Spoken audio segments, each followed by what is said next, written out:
يطع الله ورسوله فقد رشد واهتدى ومن يعص الله ورسوله فقد ضل وغوى لا يضر إلا نفسه ولن يضر الله شيئا لا إيمان لمن لا أمانة له ولا دين لمن لا عهد له رب اشرح لي صدري ويسر لي أمري واحلل عقدة من لساني يفقهوا قولي سبحانك لا علم لنا إلا ما علمتنا إنك أنت العليم الحكيم رب أعوذ بك من همزات الشياطين وأعوذ بك رب أن يحضرون أعوذ بالله السميع العليم من الشيطان الرجيم بسم الله الرحمن الرحيم فتقبلها ربها بقبول حسن وأنبتها نباتا حسنا وكفلها زكريا كلما دخل عليها زكريا المحراب وجد عندها رزقا قال يا مريم أنى لك هذا قالت هو من عند الله إن الله يرزق من يشاء بغير حساب السلام علیکم ورحمۃ اللہ وبرکاتہ۔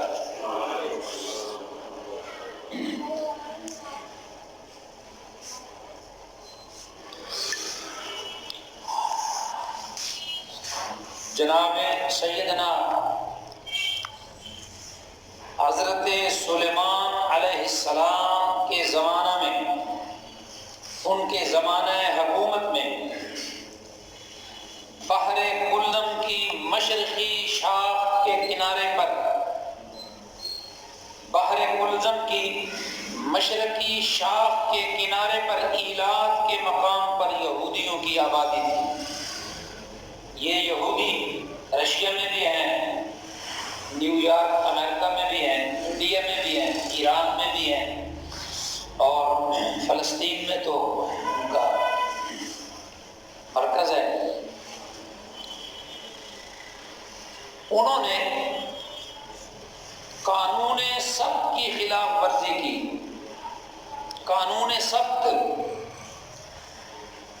یوم الجمعہ، یوم السبت، یوم الاحد، یوم الاثنین، یہ عربی میں ہفتے کے نام ہیں۔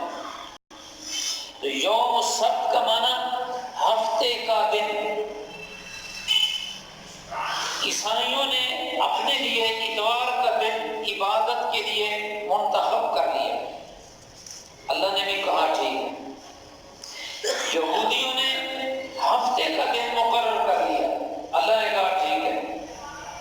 امت محمد کو صلی اللہ علیہ وسلم اللہ تعالیٰ نے جمعے کا دن دیا کہ یہ تمہاری عبادت، بندگی، ذکر، دعا، تکبیرات، نوافل، سجدہ اور آسمانی کتاب قرآن مجید کی تلاوت، گناہوں کی بخشش، یہ دن تمہارا عبادت کے لیے جمعہ ہے۔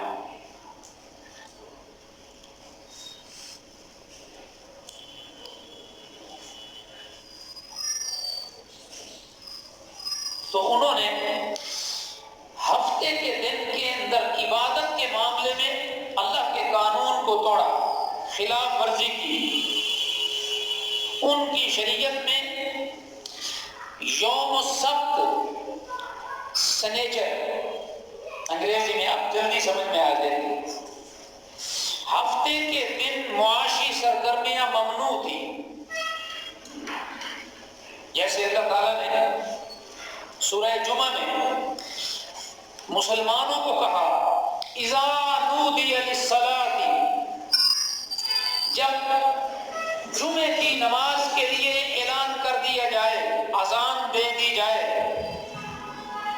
فاسعوا الی ذکر اللہ، معاشی سرگرمیوں کو، تجارت کو، دکان کو، ریڑھی کو، پھٹے کو، کمپیوٹر کو، کھاتے، لیجر سب بند کر دو، شٹر گرا دو، لاک کر دو۔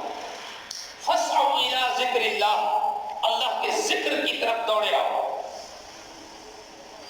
وذروا البیع، تجارتیں بند، منڈیاں بند، بازار بند، پھر اللہ تعالیٰ نے خود بتایا ذالکم خیر لکم ان کنتم تعلمون، اگر تم یہ طریقہ اختیار کرو گے تو برکتیں نازل ہوگی، یہی طریقہ بہتر طریقہ ہے، اسی میں تمہارے لیے خیر ہے۔ پھر فرمایا فَإِذَا قُضِيَتِ الصَّلَاةُ، جب تم نماز مکمل کر لو فَانتَشِرُوا فِي الْأَرْضِ وَابْتَغُوا مِنْ فَضْلِ اللَّهِ، پھر زمین میں پھیل جاؤ اور اپنی روزی اللہ کا فضل یعنی رزق تلاش کرو۔ تو جمعے کے بعد دکان کھولیں، جمعے کے بعد شٹر اٹھائیں، جمعے کے بعد آپ کاروبار کریں، جمعے سے پہلے صرف اللہ کا ذکر اور جمعے کی تیاری ہے۔ یہ اللہ تعالیٰ نے ہمیں قانون دیا، یہی قانون ان کے لیے ہفتے کے دن کا تھا، معاشی سرگرمیاں ختم، مگر وہ اس دن مچھلیوں کا شکار کرنے لگے۔ ہفتے کے دن ان کے قریب جو دریا تھا مقام ایلات پر بحر کلزم کی شاخ کے کنارے، قدرتی طور پر ان کا امتحان تھا، ہفتے والے دن بڑی مچھلی، باقی دنوں میں ٹاما ٹاما۔ اب اللہ نے کہا کہ ہفتے والے دن شکار نہیں کرنا۔ یہودیوں نے اللہ تعالیٰ کی طرف سے بتائی ہوئی شرعی تدبیر کی، پلاننگ کی، ایک چالاکی کی، مکاری کی کہ دریا کے کنارے پر بڑے گڑھے بنا دیے، تالاب بنا دیے اور دریا کا پانی کاٹ کر گڑھے کے ساتھ ملا دیا۔ ہفتے والے دن وہ مچھلیاں پانی کے ساتھ گڑھوں میں آ جاتی اور پھر ان کے لیے واپس جانے کا راستہ بند، آگے جالی لگا دے۔ پانی جا رہا ہے، مچھلی واپس نہیں جا رہی، بند کر دیا۔ جب ہفتے کا دن گزر گیا، عبادت نہیں کی، یہی کام کرتے رہے۔ اگلے دن اتوار کو وہ مچھلیوں کو پکڑنے لگے، کھاتے بھی، بیچتے بھی، کاروبار کرتے ہیں۔ یہ پلاننگ، یہ تدبیر، یہ اس لیے انہوں نے کی تاکہ وہ یہ ثابت کر دیں کہ ہفتے کے دن تو ہم نے کوئی شکار نہیں کیا، حالانکہ شکار تو ہو گیا ہے۔ ایک ٹن مچھلی اگر کسی کے گڑھے میں آ گئی ہے تو شکار تو ہو گیا ہے نا، تو بھاگ تو سکتی نہیں۔ تو وہ سریکی میں کہتے ہیں ایک گڑھے کی مچھلی ہے، تو وہ مچھلی تو گھڑے میں آ گئی نا، لیکن وہ اپنے طور پر اللہ تعالیٰ کو یہ دھوکہ دینے لگے کہ دیکھو ہم نے ہفتے کے دن تو اللہ کا حکم مانا ہے، ہم نے کوئی شکار نہیں کیا۔ پورا ہفتہ اتوار، سوموار، منگل، بدھ، جمعرات، جمعہ وہ شکار کرتے رہتے، تالابوں میں سے مچھلی پکڑتے رہتے۔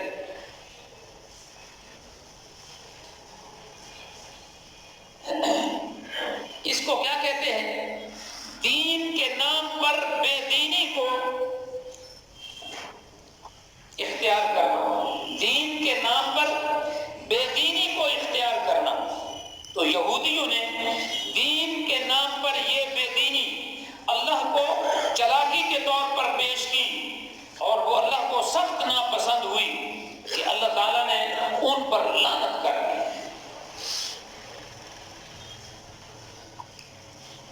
اور پھر وہ بندر اور سور بنا دیے گئے۔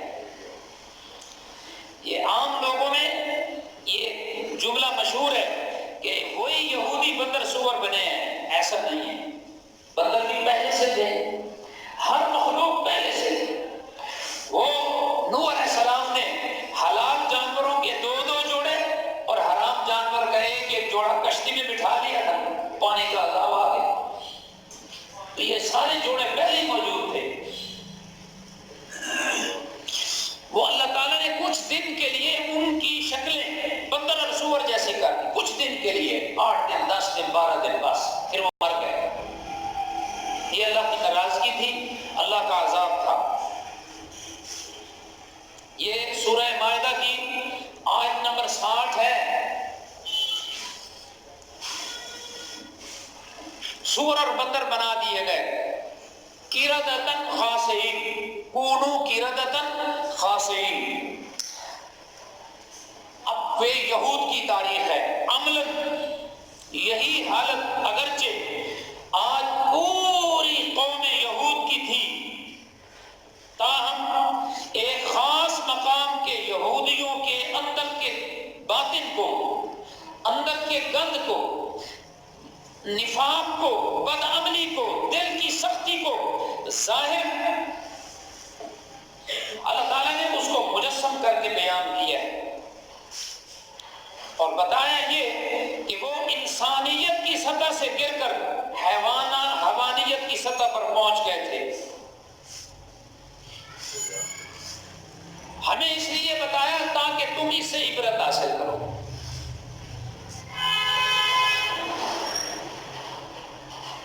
اب آگے سنیں، بے دینی کو دین کے نام پر کرنا یہ اللہ کی شریعت میں، اللہ کے ہاں بدترین جرم ہے۔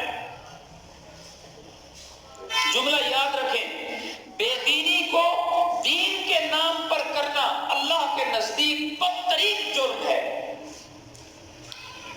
اس جرم کو کرنے کا نتیجہ کیا نکلتا ہے کہ دھیرے دھیرے آدمی کے اندر سے صحیح اور غلط کا فرق مٹ جاتا ہے۔ صحیح کیا ہے، غلط کیا ہے، مٹ جاتا ہے۔ دل سخت ہو گیا، نماز بھی پڑھ رہا ہے، رشوت بھی ڈٹ کے لے رہا ہے، صحیح اور غلط کا فرق مٹ جاتا ہے۔ شرک بھی کر رہا ہے اور لا الہ الا اللہ بھی پڑھ رہا ہے، اللہ تیرے سوا کوئی مشکل کشا نہیں، اور بھی مشکل کشا بنا کر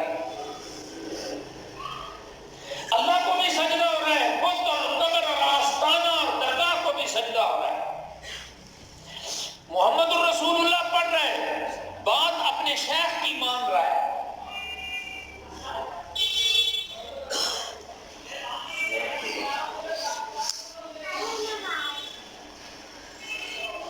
تو بے دینی کو دین کے نام پر کرنا اللہ کے نزدیک بدترین جرم ہے۔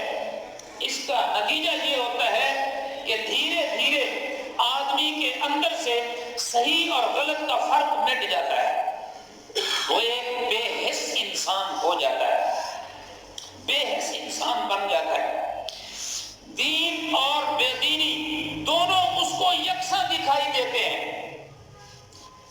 وہ انسانیت کی سطح سے گر کر حیوانیت کی سطح پر آ جاتا ہے، حتیٰ کہ وہ نوبت آتی ہے جب کہ اس میں بندر اور سور والی اخلاقیات پیدا ہو جاتی ہیں۔ اب ہم نے بندر سور کے ساتھ وقت تو نہیں گزارا ہے، لیکن جو لوگ اس کے ماہر ہیں، مطالعہ کرتے ہیں، ان کے مطالعے کو میں آپ کے سامنے پیش کرتا ہوں۔ بندر کی خصلت کیا ہے اور سور کی خصلت کیا ہے؟ پھر جب انسان بندر اور سور والی سطح پر آ جاتا ہے تو یہ شکل سے انسان ہوتا ہے، کریکٹر بندر اور سور والے ہو جاتے ہیں۔ شکل سے انسان ہوتا ہے، کریکٹر، احساسات اس کے بندر اور سور والے بن جاتے ہیں۔ بندر کی جو خصلت ہے وہ کیا ہے؟ فساد، بے حیائی۔ نر بندر اپنے جھرمٹ میں ہو تو دیکھ لیں وہ بے حیائی کرتا رہتا ہے، تو پردہ حیا والی بات تو ہوتی نہیں۔ اور پھر فساد، کسی مکان میں بندروں کا غول داخل ہو جائے، کہ 15-20 بندر داخل ہو جائیں تو وہ فوراً بے معنی اچھل کود اور توڑ پھوڑ شروع کر دیں گے۔ ایسا ہی کچھ حال اس قوم کا ہو جاتا ہے، وہ زبان سے اللہ کا انکار نہیں کرتی، تاہم عملاً وہ اللہ کی زمین پر اس طرح رہنے لگتے ہیں جیسے اس زمین کا کوئی اور مالک ہے ہی نہیں، جیسے نہ کبھی خدا سے ان کا سامنا ہونا ہے اور نہ اپنے برے اعمال کا اللہ کو حساب دینا ہے، یہ احساس ہی محسوس نہیں ہوتا۔ بد نظمی، یہ بندر کی خصلت بتا رہا ہوں، غیر ذمہ دارانہ زندگی، بے معنی کاروائیاں، آپس کی چھین جھپٹ، ایک دوسرے پر غرانا۔ ساتھ دو دکان والے ہیں،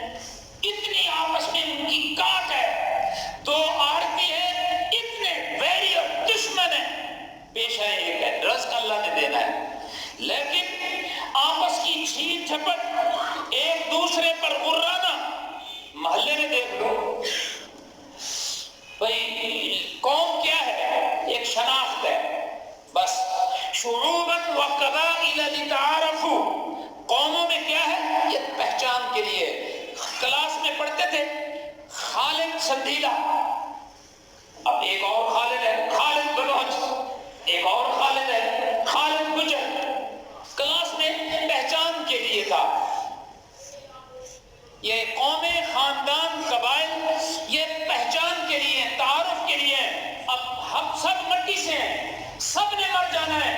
ہر آدمی کے پیٹ میں غلاظت ہے 6-5 کلو کی، اور فخر کر رہا ہے، گھمنڈ کر رہا ہے میری قوم اعلیٰ ہے، اس کی قوم گھٹی ہے. آپس میں غرانا. اللہ اکبر. ایک دوسرے پر غرانا، ہمدردی اور انصاف کے بجائے ظلم اور فساد کو اپنا شیوا بنا لینا، یہ اس کی عام زندگی ہو جاتی ہے. ایسے لوگ بظاہر انسان نظر آتے ہیں مگر عملاً بندر صفت ہو جاتے ہیں. یہ ساری باتیں کس کی خصلت بتائی ہے؟ بندر کی. پھر سنیں، یہ ہر جو سینٹنس تھا وہ دل میں، دماغ میں اترنے والا تھا.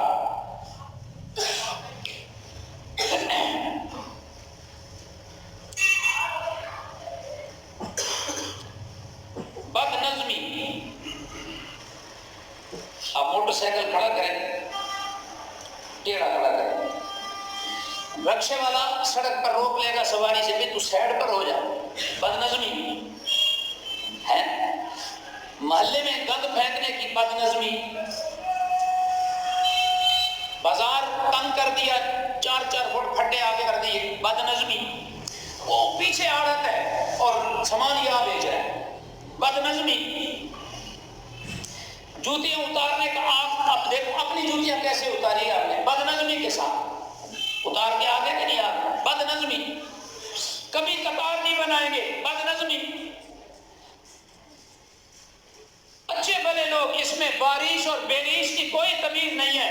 اعلان ہو جائے اسٹیج سے کھانا شروع، بد نظمی کا آپ دیکھ لیں، بد نظمی. اور غیر ذمہ دارانہ زندگی. بندے کی قیمت ذمہ داری والے احساس کے ساتھ ہے. گھر میں بیٹے ہیں، ایک بیٹا احساس والا ہے، 4 بیٹے کوئی احساس نہیں ہے کہ باپ بوڑھا ہے، گھر میں معاش کمزور ہے، مجھے کمانا چاہیے، بہنوں کی شادی کا مسئلہ ہے، بیماری کا اور علاج کا مسئلہ ہے، بجلی کے بلوں کا مسئلہ ہے جی، کوئی پرواہ نہیں. اور بد نظمی، بے احساس زندگی، غیر ذمہ دارانہ مزاج، بے معنی کاروائیاں. کوئی واٹس ایپ پہ لگا ہوا ہے، کوئی بلیڈ کھیل رہا ہے، کوئی کبوتر اڑا رہا ہے، کوئی پتنگیں اڑا رہا ہے. یہ بے معنی کاروائیاں ہیں کہ نہیں ہے؟ کیا فائدہ بھائی، ان کا سارا دن گزر گیا، تھیلے کی انکم نہیں ہے، کوئی معیاری اور اعلیٰ کام نہیں کیا ہے، سب فضول. اور آپس کی چھین جھپٹ. 2 دوست ایسے لڑ رہے تھے، معمولی بات تھی، معمولی بات، پسٹل مار دی، اب وہ 15 سال سزا ہو. بے معنی لڑائیاں، بے مقصد لڑائیاں، آپس میں غرانا، آپس کی چھین جھپٹ. میں یہ لے لوں، ہے میں یہ لے لوں، یہ میرے پاس آ جائے، یہ میرے پاس آ جائے، یہ میرے پاس آ جائے. اب دیکھو مسلمان بیٹھے ہوئے ہیں، کھانا آ گیا، بندے 5 ہیں، بوٹیاں 4 ہیں. تو اب ایک کی کوشش ہوگی کہ یہ ساری 4 بوٹیاں میں ہی کھا جاؤں. بھائی اس کا بھی احساس کرو، اس کا بھی احساس کرو، اس کا بھی احساس کرو. مسلمان ہو، انسان ہو، اعلیٰ اخلاق پیش کرو. لیکن نہیں، آپس کی چھین جھپٹ اور ایک دوسرے پر غرانا،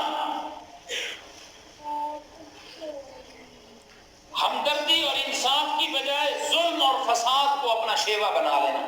اور اللہ کے رسول نے فرمایا قیامت کے قریب فسادی لوگوں کا لوگ اس کے شر سے بچنے کے لیے عزت کریں گے. اس کی وہ اتنا گندا ہو جائے گا کہ اس کے شر سے، ظلم سے، فساد سے بچنے کے لیے لوگ عزت کریں گے، اور یہ حقیقی عزت نہیں ہے۔ جیسے ہی وہ سائڈ پر جائے گا دل میں بندہ اس کو برا کہنا شروع کر دے گا، گالیاں دینا شروع کر دے گا۔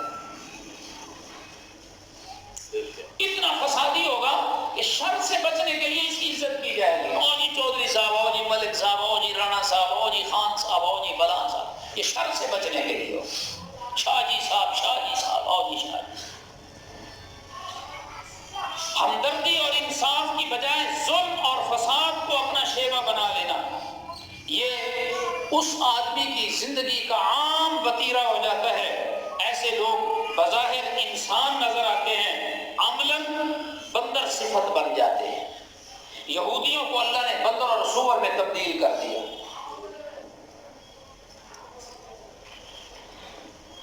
اب یہ تو بندر کی خصلتیں بتائی ہیں، سور کی خصلت کیا ہے؟ سور کی خصوصیت یہ ہے ستھری چیز کو چھوڑ کر گندی چیز کو اپنی خوراک بنانا۔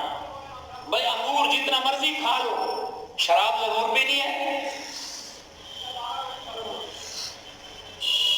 وہ ہمارے وزیر ہوں یا اور لوگ ہوں، وزیر ریلوے ہوں، اور سب دیکھ لیجیے، جب بڑے ایسا کریں گے تو چھوٹے پھر یہ نشے کو روک سکیں گے۔ اللہ تعالیٰ نے قرآن مجید میں فرمایا جوا اور نشہ اور زنا ان کے قریب نہ جاؤ، اور قسمت دیکھنے والے معاملات، فرمایا یہ تمہاری آپس میں جھگڑا، فساد، لڑائی کا سبب بنتے ہیں۔ اللہ نے منع کیا ہے۔ اب اچھا جی شہباز شریف پاکستان کا وزیر اعظم بنے گا نہیں بنے گا، لوگ شرطیں جوئے لگائے کھڑے ہیں۔ کرکٹ کی ایک ایک گیند پر جوا لگا پڑا ہے، اتنا جوا۔ یہ گھڑوانج اور آکڑا کے یہ سارے سسٹم جوئے کی شکلیں۔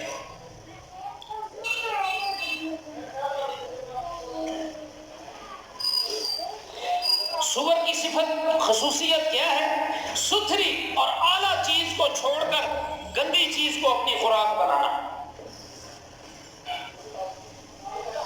صبح کو ایک بھائی سے ملاقات ہوئی، نمازی، داڑھی، حضرت جی ان کے کوئی پیر بھی ہیں دور بہاولپور رحیم یار خان کے قریب صادق آباد، حضرت جی بھی ہیں۔ وہ حضرت جی ہمارے حضرت جی، صبح بھی حضرت جی کر رہا تھا، ہمارے حضرت جی یہ کہتے ہیں، یہ کرتے ہیں۔ نماز کے بعد سا مسئلہ تھا، نماز کے بعد دعا مانگنے کا، فرض نماز کے بعد دعا مانگنے کا۔ تو وہاں دو چار ساتھی چائے والے ڈھابے پر، وہ مجھ سے پوچھ لیا انہوں نے۔ میں نے کہا سب سے پہلے ایک دیوبندی عالم نے پاکستان میں کتاب لانچ کی ہے، بک لانچ کی ہے کہ فرض نماز کے بعد اجتماعی دعا کرنا بدعت ہے، اللہ کا رسول سے ثابت نہیں۔ ہاں انفرادی طور پر ہر بندہ اپنی اپنی دعا مانگے، کوئی فوراً مانگے گا، کوئی ذکر اذکار کرنے کے بعد مانگے گا، مگر اپنی مانگے گا۔ اچھا وہ مسئلہ کیوں پیدا ہوا کہ صبح جس مسجد میں نماز پڑھتے تھے مولوی صاحب نے دعا ہی لمبی منگوا دی۔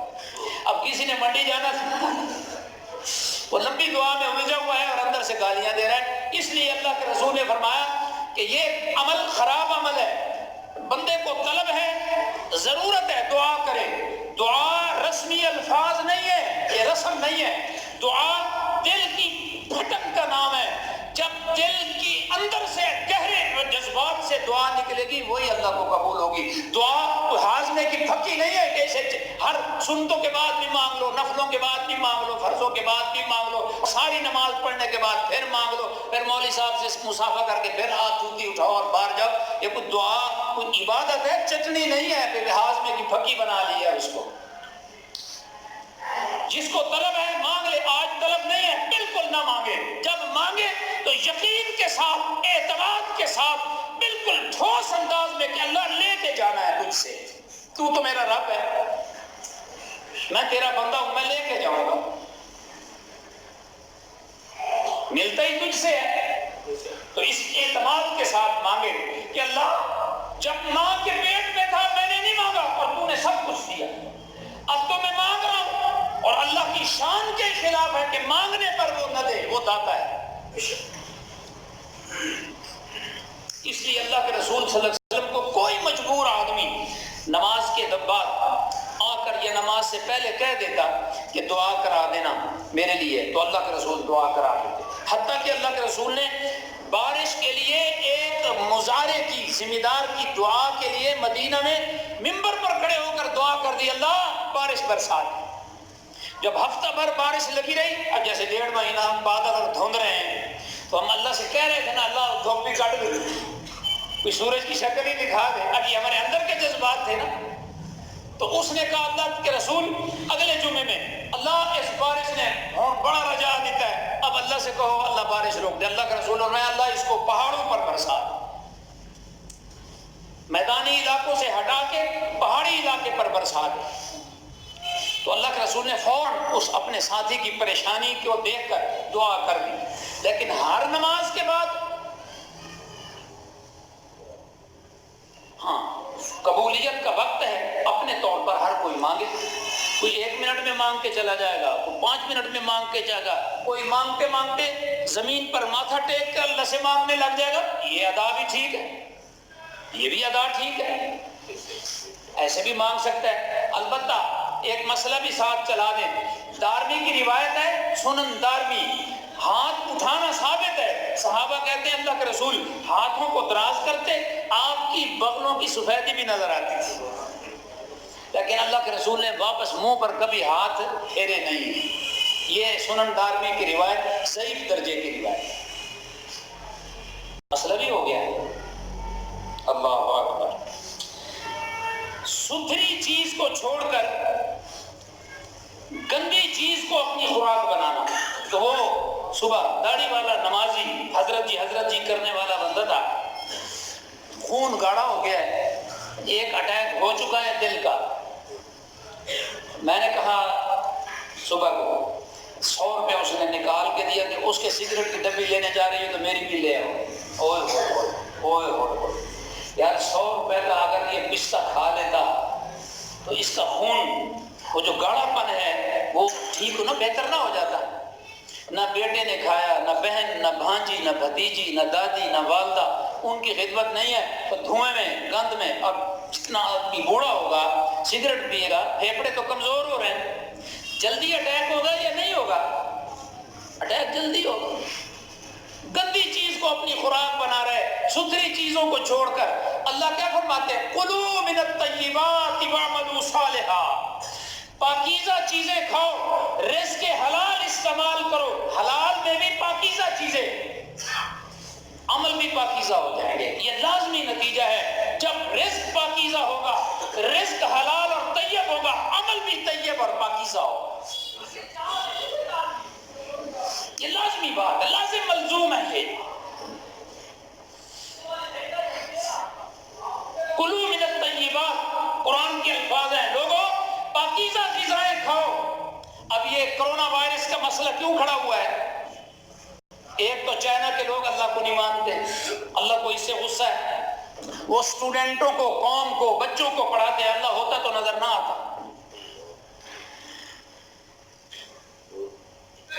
اور بھائیوں بے وقوفی کی حد دیکھو، ڈھونڈنے والوں نے بغیر تار کے فریکوینسی ڈھونڈ لی ہے، یہ بھی نظر نہیں آتی ہے، ڈھونڈ لی ہے کہ نہیں ڈھونڈ لی ہے؟ دیکھو بغیر تار کی بات ہو رہی ہے، مگر جنہوں نے فریکوینسی دیکھ لی ہے فضا میں، ان کو خدا نظر نہیں آ رہا ہے۔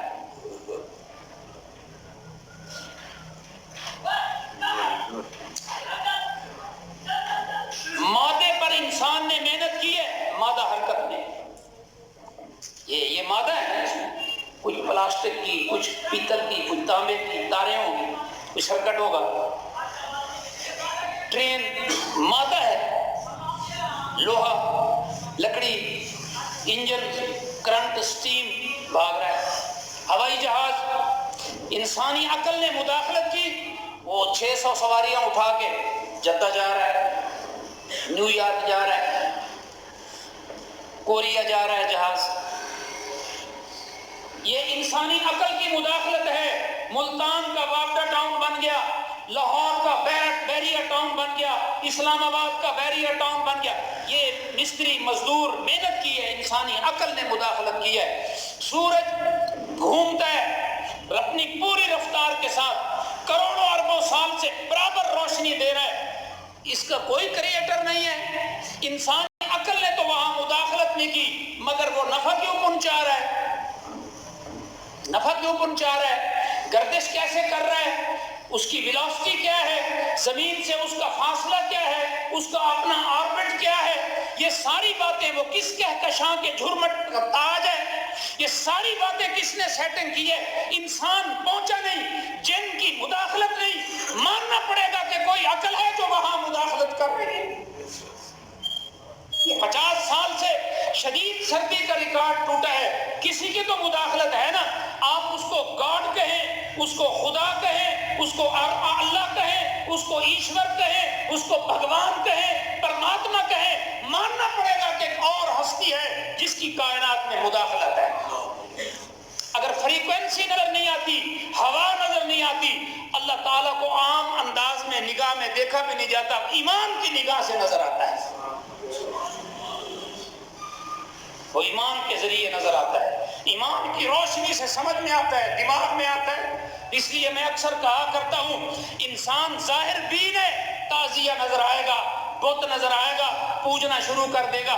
اللہ نظر نہیں آتا. اور پیغمبروں کا کام، ان کا مشن اتنا مشکل تھا کہ صحابہ کرام کو 1,20,000 سے زیادہ صحابہ کرام کو، صحابہ جنہوں نے دیکھا پیغمبر کو دیکھا، نہ نظر آنے والے خدا کو اس کی اعلیٰ اور اصلی حیثیت پہ سمجھا کر دماغ میں اتار دیا. یہ پیغمبر کا کام تھا اور یہ انتہائی مشکل تھا.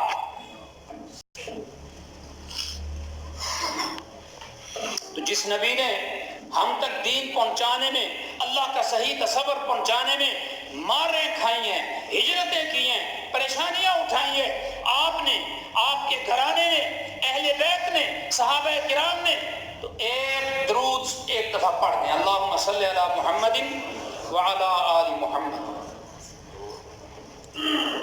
اللہ اکبر، اللہ اکبر. تو کرونا وائرس کیوں آیا ہوا ہے بھائی؟ اللہ کو نہیں مانتے. دوسرا، اللہ تعالیٰ نے کہا کلوا من الطیبات. وہ زمین پر، اللہ کی زمین پر اللہ کے اس قانون کو نہ سمجھا ہے، نہ عمل کرنے کے لیے تیار ہیں. چھپکلیاں کھا رہے ہیں، سور کھا رہے ہیں، بندر کھا رہے ہیں، چمگادڑ کھا رہے ہیں، ہر حرام گند کھا رہے ہیں. اور اللہ کے رسول نے ایک پیشین گوئی دی، تم بھی یہود و نصارہ کی ہو بہو پیروی کرو گے.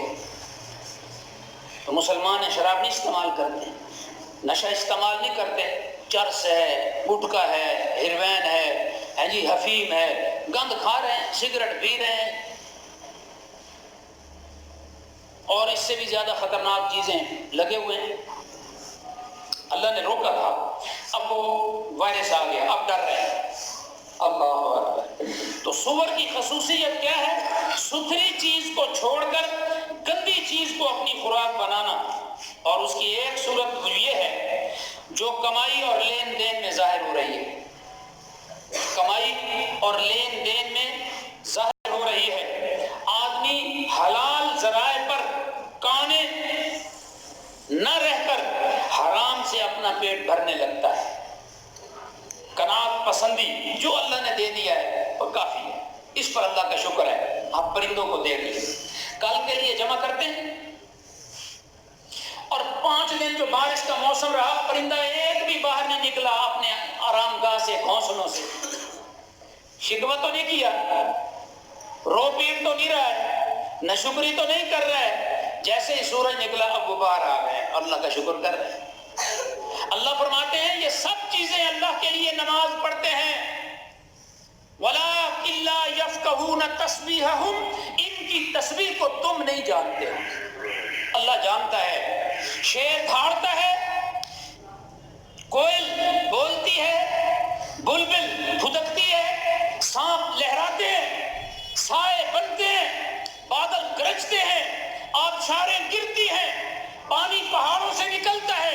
یہ اللہ کے ڈر کی وجہ سے ہوتا ہے، یہ خشیت الہی کی وجہ سے ہوتا ہے. اور وہ اللہ کا ذکر کرتے ہیں، اللہ کی نماز پڑھتے ہیں. تم نہیں جانتے کہ وہ نماز پڑھ رہے ہیں. وَلَٰكِن لَّا يَفْقَهُونَ تَسْبِيحَهُمْ. تم ان کی تسبیح کو نہیں جانتے.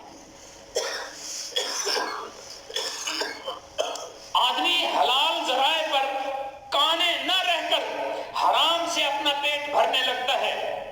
اور دوسری صورت وہ ہے جس کو قرآن مجید نے ان الفاظ میں بیان کیا ہے، اور بڑے کمال کے الفاظ ہیں۔ فرمایا وَإِن يَرَوْا سَبِيلَ الرُّشْدِ لَا يَتَّخِذُوهُ سَبِيلًا، اگر ان کو سیدھے راستے کی رہنمائی کرو یہ کبھی نہیں مانیں گے۔ وَإِن يَرَوْا سَبِيلَ الْغَيِّ، ان کو ٹیڑھا راستہ بتاؤ تو یہ جھنڈے اٹھا کر پہلی صف میں پہنچے ہوئے ہوں۔ کوئی گندا ازم، کوئی گندا گھٹیا نظریہ آ جائے، یہ پیغمبر کے ازم کو نہیں مانیں گے، اسٹالن کے ازم کو ماننے کے لیے اور زندہ باد اور ضیاء الحق کے کوڑے کھانے کے لیے تیار ہو جائیں گے، جیلیں بھگتنے کے لیے تیار ہو جائیں گے، اسلام قبول نہیں کریں گے، اللہ کا دین نہیں مانیں گے۔ وَإِن يَرَوْا سَبِيلَ الْغَيِّ، ان کو ٹیڑھے راستے کی طرف بلاؤ فرنٹ لائن پر، اور اگر ان کو سیدھے راستے کی طرف بلاؤ وَإِن يَرَوْا سَبِيلَ الرُّشْدِ لَا يَتَّخِذُوهُ سَبِيلًا، یہ اس کی طرف کبھی بھی نہیں آئیں گے۔ سورۃ اعراف ہے، آیت نمبر 141 ہے، جو آیت میں نے پڑھی ہے۔ ایسے لوگوں کا حال یہ ہو جاتا ہے کہ وہ مثبت چیزوں کی بجائے منفی چیزوں کی طرف دوڑنے لگتے ہیں، ان کو اصلاح کے کاموں کی طرف رغبت نہیں ہوتی، البتہ ایسے کاموں کی طرف وہ تیزی سے لپکتے ہیں جن کا نتیجہ نسلوں اور کھیتوں کی بربادی اور تباہی ہوتی ہے۔ لولا ينهاهم الربانيون والاحبار عن قولهم الاسم واكلهم السحت لبئس ما كانوا يعملون، ان کو اچھے کاموں کی طرف بلاؤ نہیں آئیں گے، ان کو گناہ کے، برائی کے، گندی باتوں کی طرف بلاؤ تو یہ دوڑے چلے آئیں گے۔ یہ ہے جب آدمی انسانیت کی سطح سے گر کر حیوانیت کی سطح پر پہنچ جاتا ہے۔ یہ میں نے اس کا آپ کو نقشہ بیان کیا ہے۔ یہ پہلے یہودیوں میں بیماری پیدا ہوئی، اللہ نے ان کے دل مسخ کیے، سور اور بندر بنا دیے۔ اب وہ سور اور بندر کی خصلت کیا تھی وہ میں نے آپ کو بتایا ہے۔ اب اس کے مطابق اپنے معاشرے کو دیکھ لیں، کیا ہم انہی خطوط کی طرف جا رہے ہیں کہ نہیں جا رہے ہیں؟ اللہ تعالیٰ نے مکڑی بھیج دی، یہ عذاب کے جھٹکے ہیں، یہ عذاب کے جھٹکے ہیں، اللہ نے مکڑی بھیج دی، وہ مکڑی چٹ کر گئی جہاں جہاں بھی گئی، کہ بہاولپور سے چلی ہے اور پھر انڈیا تک چلی گئی ہے، فصلیں، کھیت، درخت، سب چیزیں چٹ کر گئی، برباد کر گئی۔ پھر یہ کرونا وائرس آ گیا، اس سے پہلے ایڈز کی بیماری تھی اور وائرس آئے ہوئے تھے۔ یہ اللہ تعالیٰ کے لیے کون سا مشکل ہے، وہ کسی بھی چیز میں ایسی ہلکی سی عذاب کی سم لگا دے، بس پھر وہ انسان پریشان ہو جاتا ہے، کہتا ہے یہ مرض کتابوں میں بھی نہیں پڑھا ہے، اس کی ویکسین ہی تیار نہیں ہوئی ہے، ہمارے پاس اس کا علاج ہی نہیں ہے، اور 10 منٹ میں بندہ گر جاتا ہے، مر جاتا ہے۔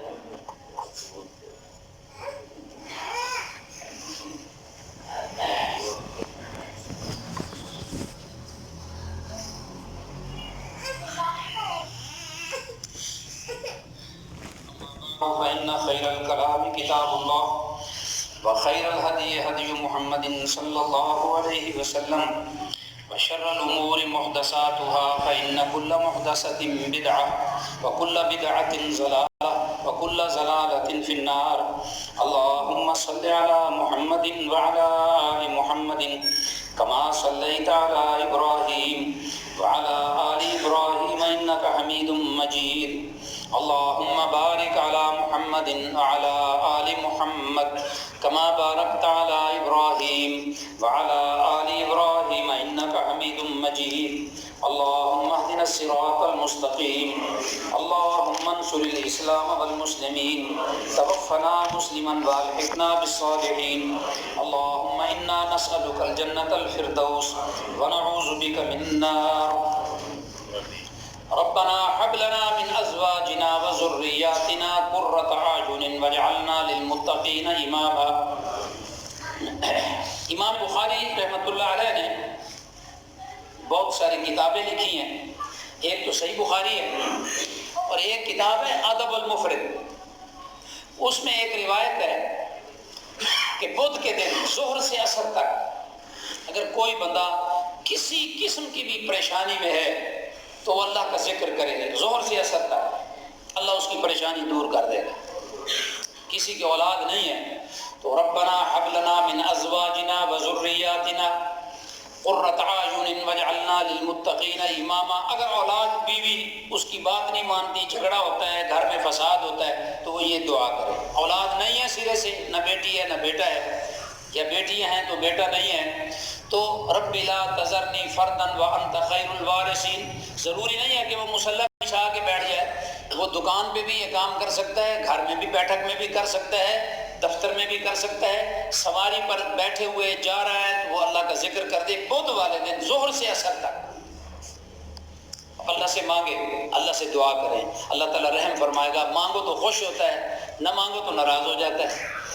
اللہ اکبر. آفات اس لیے آتی ہیں کہ انسان اپنی اصلاح کر لے. یہ اللہ فرماتے ہیں یہ چھوٹے چھوٹے عذاب کے جھٹکے ہیں. وائرس آ رہا ہے نا جی، بیماریاں آ رہی ہیں، ظالم حکمران آ رہے ہیں، مہنگائی کا طوفان آ رہا ہے، بجلی کے مہنگے بل آ رہے ہیں، جنگ مسلط ہونے کا خطرہ ہو گیا ہے. یہ عذاب کے چھوٹے چھوٹے جھٹکے ہوتے ہیں. وَلَنُذِيقَنَّهُم مِّنَ الْعَذَابِ الْأَدْنَىٰ، سورہ سجدہ ہے. وَلَنُذِيقَنَّهُم مِّنَ الْعَذَابِ الْأَدْنَىٰ، ہم یہ چھوٹے چھوٹے عذاب تمہیں چکھاتے ہیں، بھیجتے ہیں. مقصد کیا ہوتا ہے؟ لعلہم یرجعون، تاکہ تم اللہ کی طرف رخ کرو، اللہ کو مانو، اللہ کی طرف رجوع کرو، جھکو، دعائیں کرو، استغفار کرو، اللہ کو پکارو، اللہ کی طرف تم اپنا تعلق بناؤ. یہ چھوٹے چھوٹے عذاب کے جھٹکے ہیں. وَلَعَذَابُ الْآخِرَةِ أَكْبَرُ، اور آخرت کا عذاب تو سب سے بڑا عذاب ہے. اللہ اکبر. هذه الآية التي يرسل الله لا تكون لموت أحد ولا لحياته. فرمایا جو اللہ کی طرف سے یہ نشانیاں، یہ آفات ظاہر ہوتی ہیں، یہ کسی آدمی کے مرنے یا پیدائش کی وجہ سے نہیں ہوتی ہیں، بلکہ ان نشانیوں کو رب العالمین اس لیے ظاہر فرماتے ہیں کہ وہ اپنے بندوں کو ڈراتا ہے. لہٰذا جب تم ان نشانیوں میں سے کوئی بھی نشانی دیکھو تو فوراً ذکر و اذکار، دعا اور گناہوں کی معافی مانگنے لگو. ہم کیا کرتے ہیں؟ اذانیں دینے لگ جاتے ہیں. یہ حامد علی خان کی سنت ہے، یہ اللہ کے رسول نے طریقہ نہیں بتایا ہے.